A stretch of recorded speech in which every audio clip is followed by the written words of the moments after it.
కోపం రావటం అనేది సహజం. చాలా మంది కోపాన్ని ప్రదర్శిస్తూ ఉంటారు. కానీ కొంతమంది వారికి అతిగా ఆకలి వేయటం వలన కోపానికి చిరాకుగా గురవుతూ ఉంటారు.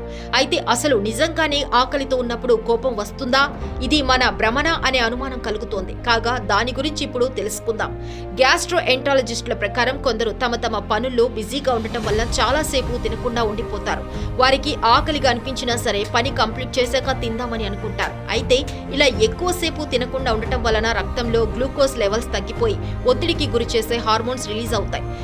కార్టిసోల్, అడ్రెనలిన్ అనే ఒత్తిడికి గురి చేసే హార్మోన్ రిలీజ్ కావటం వలన అధిక కోపం వస్తుంది. బ్లడ్ షుగర్ లెవెల్స్ తగ్గటం వల్ల మెదడు పనితీరులో మార్పులు కలుగుతాయి. ఇందువల్ల కొందరిలో కోపం, ప్రవర్తనలో మార్పులు గమనిస్తుంటాం. అయితే అందరిలో ఇది జరగదు. కొందరికి జస్ట్ ఆకలి మాత్రమే అయితే మరికొందరికి ఆకలితో పాటు కోపం కూడా వస్తుంది. దీనికి కారణాలు వేరే కావచ్చు. ముందు నుంచే కోపం, యాంగర్ ఇష్యూస్ ఉన్న వారికి ఆకలి కూడా ఓ కారణమైపోతుంది. దానివల్ల వారు ఆకలి వేసినప్పుడు మితిమీరిన అగ్రెషన్స్ తో ప్రవర్తిస్తారంటున్నారు నిపుణులు. అయితే ఆకలితో ఉన్నప్పుడు వచ్చే కోపాన్ని కంట్రోల్ కూడా చేసుకోవచ్చునట.